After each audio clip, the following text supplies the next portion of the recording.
You look at old photos of the 1950s, and something feels wrong.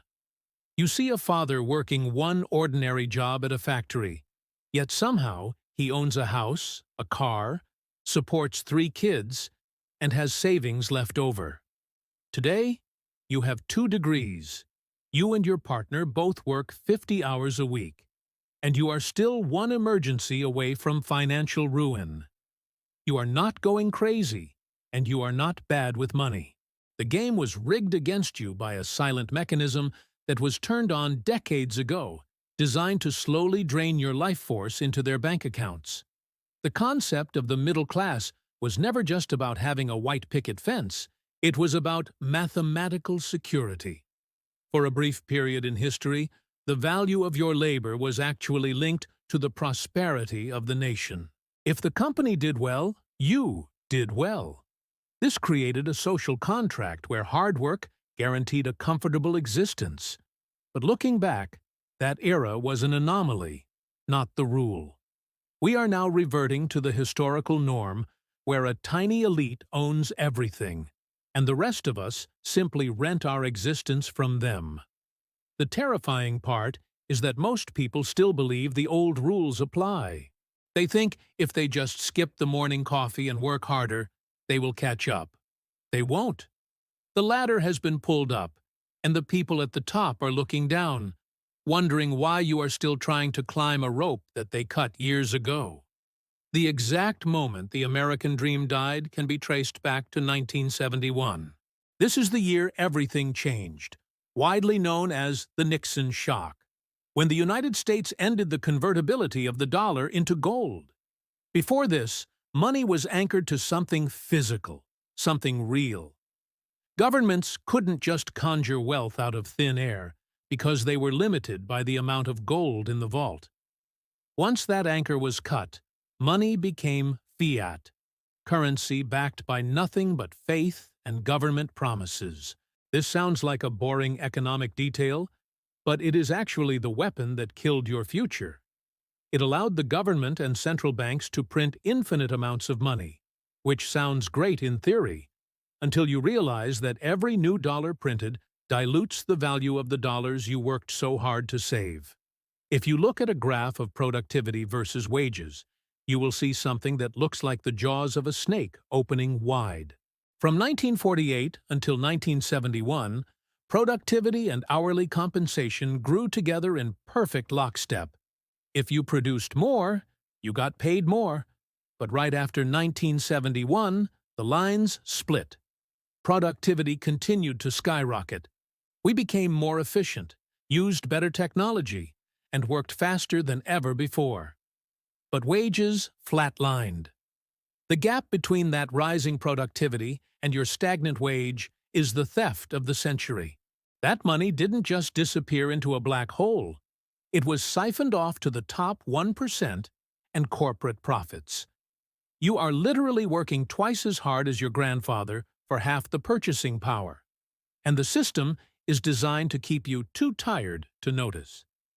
This brings us to the most insulting aspect of modern discourse, the gaslighting of the younger generations. You hear baby boomers asking why millennials and Gen Z don't just buy a starter home or stop buying avocado toast. They do not understand that the currency they used is fundamentally different from the currency you use. In 1970, the median home price was about 4 times the median family income. Today, in many cities, it is 10 or 12 times. The math is broken. When people tell you to save your way to wealth, they are giving you advice for a game that ended 50 years ago. You cannot outsave a currency that is losing its value faster than you can earn it. It is like trying to fill a bathtub while the drain is wide open and the landlord is charging you for the water. Since money is now a political tool rather than a store of value, the government has a vested interest in hiding the damage. They do this through something called the Consumer Price Index, or CPI. They tell you inflation is at 3% or 4%, but you know that is a lie every time you go to the grocery store. They manipulate the basket of goods, substituting steak for hamburger, or ignoring the skyrocketing costs of things you actually need, like housing, healthcare, and education. This is shadow inflation. The official numbers are massaged to keep the population calm, while the real cost of surviving creates a silent panic in millions of households. They are telling you the water isn't rising while you are already drowning. So, if wages stayed flat, while the cost of living exploded, how did the middle class survive for the last 40 years? We didn't use income. We used debt. The financial system replaced the American dream of ownership with the illusion of credit. In the 1950s, credit cards barely existed. Today, they are the life support system for the average family. This was not an accident. It was a solution to keep the economy moving when people ran out of real money. By allowing you to borrow against your future labor, the system kept you buying things you couldn't afford, effectively turning the entire middle class into indentured servants to the banks. You aren't a citizen anymore. You are a yield-generating asset for a credit card company. The most predatory version of this debt trap is the student loan crisis. They told an entire generation that the only ticket to the middle class was a university degree. Then, the government guaranteed the loans, allowing colleges to raise tuition prices by thousands of %, because they knew the money was guaranteed. It is a perfect scam. You start your adult life with a mortgage-sized debt, but no house to show for it. This delays every major life milestone: marriage, children, and home ownership. You are forced to chase higher-paying corporate jobs just to service the interest on the debt you took to get the job in the first place. It is a circular prison constructed of compound interest, and the door is locked from the outside. But the system didn't stop at debt. They decided you shouldn't own anything at all. We have entered the subscription economy. Companies realize that selling you a product once is bad for business. It is much more profitable to rent it to you forever. You don't own your software, you don't own your music, and soon you won't even own the features in your car. Auto manufacturers are already experimenting with monthly subscriptions for heated seats and faster acceleration. This is the usership model, designed to bleed you dry in small monthly increments. It ensures that you never build equity in anything. You are just a permanent customer, paying rent on your own life until the day you die. Look at the auto market itself. It used to be that a car loan was 36 months. Now, 84-month loans are becoming normal. That is 7 years of debt for a depreciating asset. People are rolling negative equity from one car into the next, creating a snowball of debt that they can never escape. The prices of vehicles have skyrocketed, not because the cars are that much better, but because the easy credit allows manufacturers to charge whatever they want. They know you care about the monthly payment, not the total cost. This manipulation of payment terms masks the reality that the middle class can no longer afford the standard transportation required to get to work. Then there is the psychological damage. Social media creates a funhouse mirror of reality. You scroll through Instagram and see your peers on European vacations, driving luxury cars, and eating at 5-star restaurants. What you don't see is the credit card balance behind the photo. We have created a culture of lifestyle inflation, where appearing wealthy is more important than being solvent. This keeps you on the hamster wheel, buying things to impress people you don't like, with money you don't have. It isolates you. You think you are the only one failing, the only one struggling to pay the bills, when in reality, almost everyone you know is silently drowning in the same boat. The physical toll of this financial precariousness is the silent killer of the West. Chronic stress from financial insecurity raises cortisol levels, leads to heart disease, destroys marriages, and lowers life expectancy. It is literally sickening. But here is the darkest truth. A desperate population is an obedient population. When you are living paycheck to paycheck, terrified of losing your health insurance, you don't protest. You don't take risks. You don't start businesses that challenge the status quo. You keep your head down and work. The system prefers you to be anxious and dependent because free men and women with savings are hard to control. Before we continue to the mechanics of the theft, I want to hear from you. Go down to the comments and tell me the price of a generic item, like a gallon of gas or a Big Mac, when you were a teenager versus what you pay for it today. Seeing the actual numbers from real people helps everyone realize just how bad the inflation really is. The mechanism that drives this inequality has a name, and the elites pray you never learn it. It is called the Cantillon effect. Named after an 18th-century economist, Richard Cantillon, it describes exactly what happens when a central bank prints money. The money does not enter the economy evenly like a mist. It enters like a river at a specific point. The people closest to the source of the river, the banks, the government, and the massive corporations, get the money first. They get to spend this new cash at today's prices. By the time that money trickles down to you through wages, prices have already risen to reflect the new supply. You are drinking downstream, and the water is already polluted with inflation. When the Federal Reserve turns on the money printer, they don't mail a check to your house.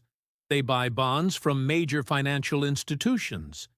This gives banks and hedge funds massive amounts of liquidity to play with. This is why the stock market can be at an all-time high, while the real economy is in the toilet. The rich are using this free money to buy assets. They can borrow millions of dollars at near zero interest rates to buy stocks, companies, and real estate.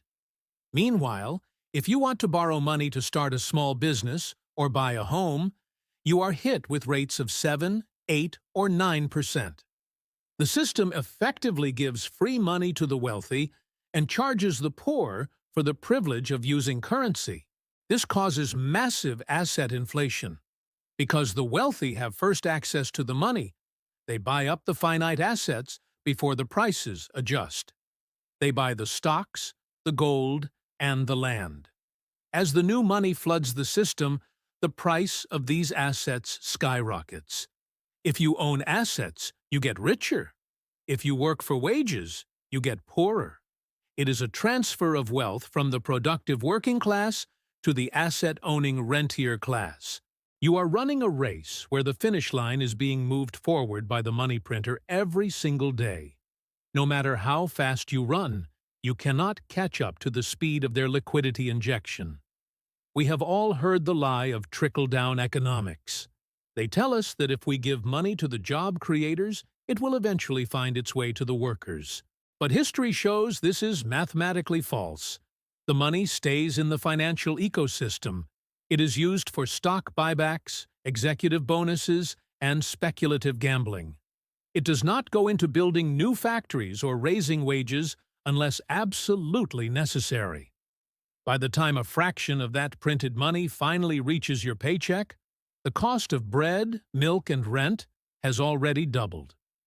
You got a 5% raise, but inflation is 10%. You didn't get richer. You effectively took a pay cut while the CEO bought a third yacht. This system punishes virtue and rewards recklessness. If you are a responsible saver, putting money into a savings account, you are the loser. The interest rate the bank pays you is almost always lower than the real rate of inflation. Your savings are like a melting ice cube. Every year, your hard-earned money buys less than it did the year before. The system forces you to become a speculator. You can't just save.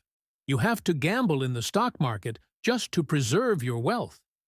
Meanwhile, the reckless institutions that take massive risks are bailed out by the taxpayer when they fail. Privatized gains, socialized losses. The most egregious example of this occurred in 2020. We witnessed the largest upward transfer of wealth in human history. While small businesses were forced to close and millions lost their jobs, The central banks printed trillions of dollars that went straight into the financial markets. Billionaires added trillions to their net worth in a matter of months, while the average person drained their savings just to survive the lockdown. It was a looting of the treasury in broad daylight. They used a crisis to accelerate the Cantillon effect to levels we have never seen before, widening the gap between the rich and the poor into an unbridgeable canyon. So, where does all this printed money eventually go? It looks for a safe place to park. The ultra-wealthy know that cash is trash, so they convert it into tangible assets. And unfortunately for you, the asset they have chosen is the roof over your head. This massive wall of capital is now crashing into the housing market, fundamentally changing the nature of shelter in America.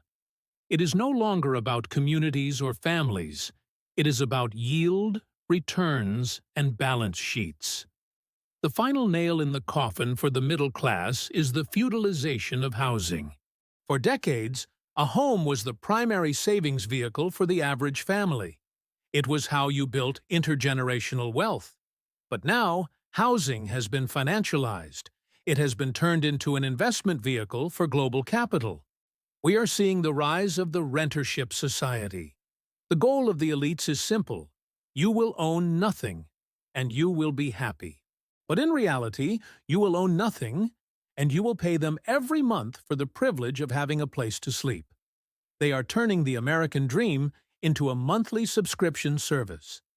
Institutional investors like BlackRock, Vanguard, and State Street are buying up single-family homes by the thousands.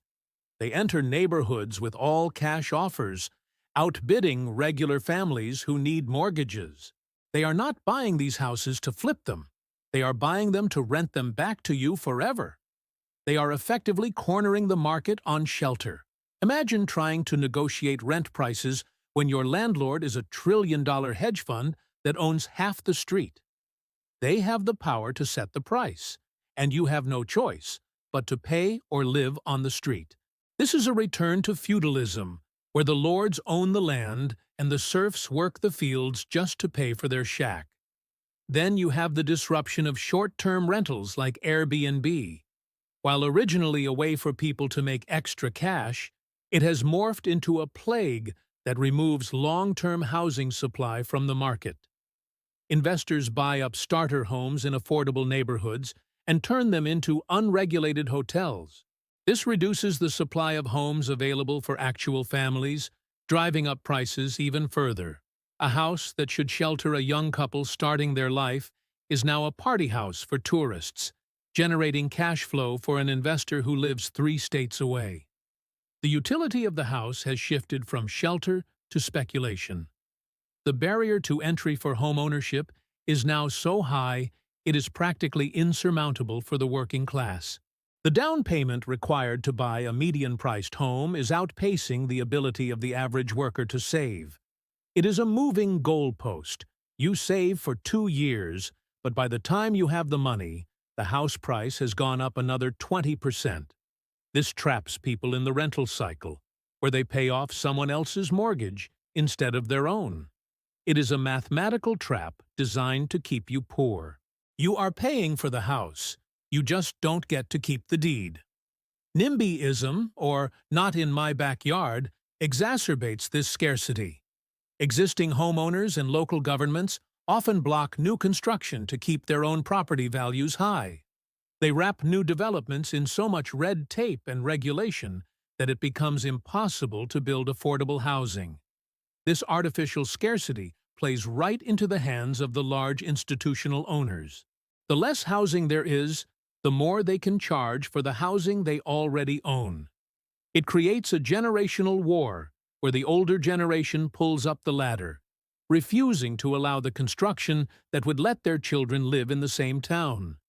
The psychological toll of this is profound. When you rent, you have no roots. You are at the mercy of a landlord who can evict you, sell the building, or raise the rent at the end of the lease. You cannot paint the walls, you cannot renovate, and you hesitate to become part of the community because you do not know if you will be there next year. This destroys the social fabric. A society of transient renters is less stable, less connected, and less invested in the future of their neighborhood than a society of owners. We are creating a nation of nomads who are constantly moving, never settling, and never building true wealth. We are taking a huge risk creating this content because the algorithm often suppresses these hard truths. We are getting incredibly close to 100,000 subscribers, and I want to hit that milestone this year with your help.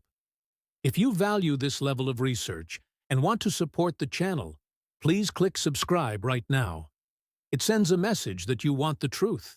So what happens if this trend continues unchecked? We are looking at a future that economists call a K-shaped recovery. The vertical line of the K is the timeline. The top arm of the K represents the asset owners, the wealthy, and the corporations. Their line goes up forever. The bottom arm of the K represents the workers, the savers, and the middle class. Their line goes down into poverty. The middle is vanishing. There will be no bridge between the two.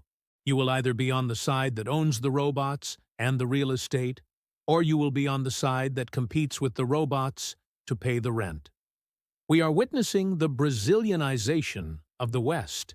If you look at countries like Brazil or South Africa, you see extreme wealth existing side by side with extreme poverty. You have luxury high-rise apartments overlooking sprawling slums. The rich live in gated communities with private security, private schools, and private hospitals, completely insulated from the collapsing public infrastructure around them. This is the future of America and Europe if the middle class disappears. The social contract breaks, and society becomes a collection of fortresses protecting wealth from the desperate masses outside the gates.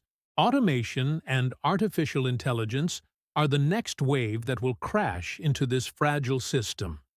In the past, technology replaced dangerous manual labor.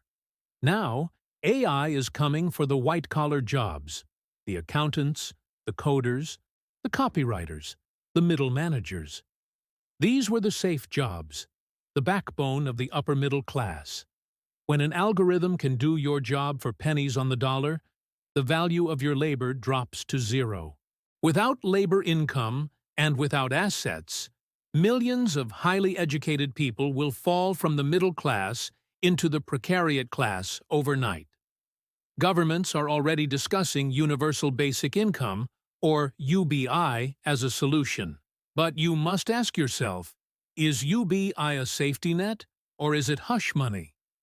If the government prints money to give you a monthly allowance, that money will just cause more inflation. It will be just enough to keep you alive and consuming, but never enough to let you own anything or escape. It turns the citizenry into permanent dependents of the state. It is not freedom. It is a digital breadline where your survival depends on remaining in good standing with the politicians who control the payout. The most tragic loss is the death of social mobility. The American dream was based on the idea that where you start does not determine where you end up. But in this new system, wealth is becoming hereditary. If your parents own assets, you will be fine. If they don't, you have almost no mathematical path to catch up. We are creating a neo-aristocracy where privilege is passed down through bloodlines, not earned through merit. The talent, creativity, and ambition of millions of poor children will be wasted because they can never acquire the capital needed to execute their ideas. This economic bifurcation leads inevitably to political polarization. When the pie is shrinking for the majority, people start fighting over the crumbs. They look for scapegoats. They turn to populist leaders who promise to burn the system down. The rise in civil unrest, protests, and extreme political rhetoric is a direct symptom of the vanishing middle class. People are angry, but they often don't know exactly who to be angry at, so they turn on each other. The culture war is a distraction from the class war that is being waged against you. Is there a way out? For the individual, yes, but it requires opting out of the rigged game. You cannot save in fiat currency. You must own hard assets that the government cannot print more of. Whether that is gold, land, or Bitcoin, assets that have a fixed supply are the only shield against the Cantillon effect. You must learn skills that are hard to automate. You must become a producer, not just a consumer. The era of passive middle-class comfort is over. The era of active financial survival has begun. The first step to escaping the trap is awareness. You cannot fight an enemy you cannot see. Now you see the strings. You see the mechanism of money printing, the deception of inflation metrics, and the financialization of your home. They rely on your ignorance to keep the system running. They need you to believe that your poverty is your personal failure rather than a systemic design. By understanding the silent reason, you stop blaming yourself and start strategizing. You stop playing their game and start playing your own. The vanishing of the middle class is not an accident of history. It is the logical conclusion of a monetary system designed to inflate assets at the expense of labor. The silence surrounding this mechanism is the most powerful weapon they have. But money isn't the only tool they use to control the narrative and your future. There is a coordination happening behind closed doors that dictates these policies before they ever reach the news. If you think the economic manipulation is terrifying, you need to see how the decisions are actually made. I broke down the meetings that happen in the shadows in this video here. When they meet in secret, this is what happens to you. Click here to understand the rest of the puzzle.